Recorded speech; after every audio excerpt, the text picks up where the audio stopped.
And so the postmodern worldview, it's very critical and it's very skeptical. And I think that's both its superpower and its downfall. And so it really questions all these typically modern concepts, rationality, objectivity, truth, the idea of meta-narratives, the idea of progress.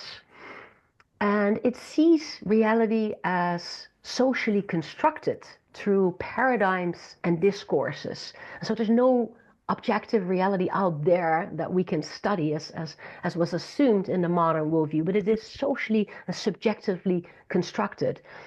And the postmodern worldview actually leaves open what then reality is, the kind of what the ontological status of the world is. It leaves that ambiguous, unknown. That emphasizes ambiguity, irony, uncertainty, relativity, fluidity, but it kind of refuses to commit itself in a metaphysical sense as to what reality is then. And so in this postmodern world, there are no objective truths. There are no intrinsic values. There are no universal perspectives.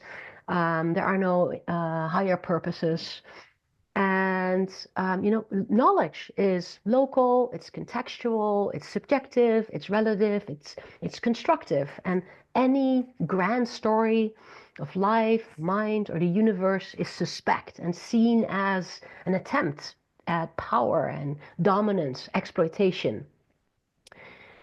And so on the one hand, I think this is very liberating and emancipating, and we've seen that, especially in the early years, how this is, yeah, really an emancipatory force. And we see these movements, we start to question how we are constructing the world, and as we do that, possibilities open up.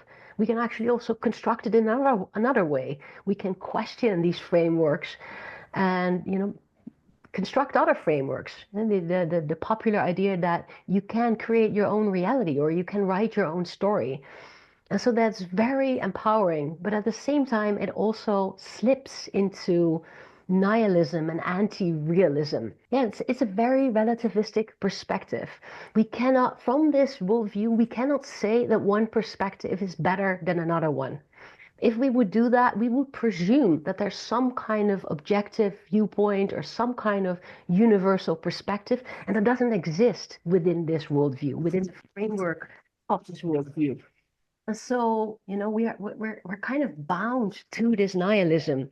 And ultimately, what that does is that the postmodern worldview ends up eroding truth and eroding our sense of meaning and purpose.